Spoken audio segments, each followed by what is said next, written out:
Hey YouTube, I just saw Joker Folie, Deux, or however the part two version of the Joaquin Phoenix film is pronounced. And I expected a bad movie because of all the reviews, the Rotten Tomatoes score, and things of that nature. People seem to really dislike the film because it's largely a musical. But, man, I didn't think it was bad at all. I actually thought it was pretty fucking brilliant. And I understood the musical choice because the musical numbers, they kind of came along. It was like a blend of a realistic portrayal of the Joker staying in line with the first film, but the musical helped to bridge the gap between what was actually happening and his internal life. And how they even introduced the musical aspect to the film was pretty cool. It was a program in the prison that the guards showing favoritism to the Joker, enlisted him in. That's where he meets Harley Quinn, who is a fan of his in the mode of how people or women became fans of Jeffrey Dahmer or the Menendez brothers. She was obsessed with him. They did a documentary or a film version of his life, and she watched that a bunch of times. And actually, although I don't know, sane is arguable, but she went to grad school for psychiatry. She grew up in a healthy home environment and all that, but for whatever reason, she volunteered herself to go to Arkham and lied to the Joker about why she was there, saying that her parents committed a father died in a car crash, blah blah blah, burned down the apartment building. But she really just wanted to get close to him. And it's like the allure of the Joker persona created such a frenzied fan base, including Harley Quinn, that people just wanted to do things for him. They were pretty much in love with him. And the whole film is based on him going to trial, being declared fit to stand trial. This is in the aftermath of the first film where he killed 5, 6 people. And it's a court drama essentially,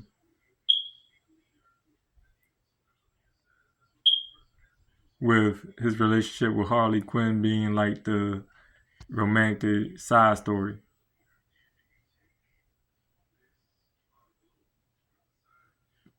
But Harley Quinn is pretty much a user, and it gives him mixed feelings. I think she lied about being pregnant too. Like she lied about why she was there. She really was fucking with his head, I feel like, or using him to, kind of live vicariously through him, or be a part of his story and thus enlarge her own story. But it kind of hit a point where they get into the psychological background of Arthur Fleck, the Joker's real name. And as a viewer, you really empathize with how he became the Joker, with his mother and troubled childhood and his way of coping with all of that. And in the end, he tried to like fully immerse himself in the Joker character,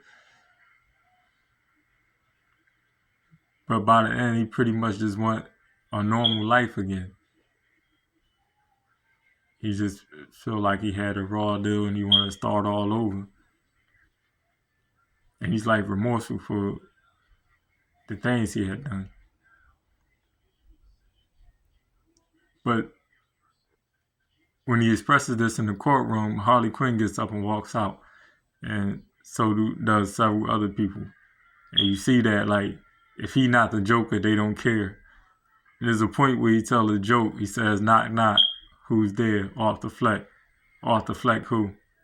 And it kind of illustrated that nobody gives a fuck about the real man behind the Joker. They only care about the Joker. And if you're not going to be the Joker, then good riddance.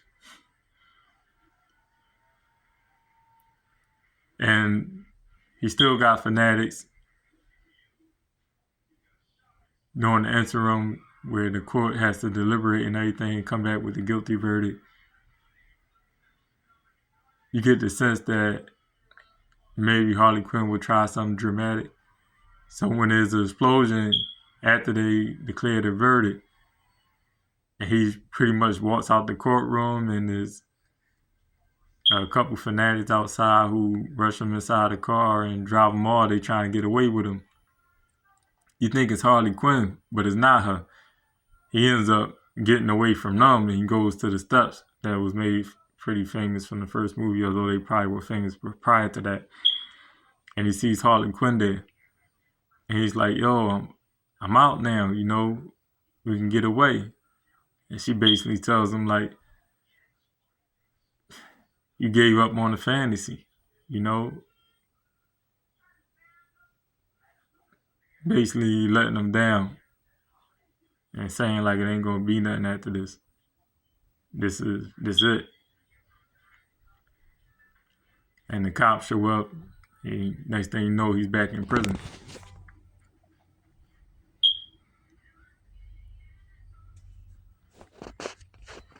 In the beginning of the film, there's this cartoon about the Joker and the shadow self, and the shadow self trying to be the Joker.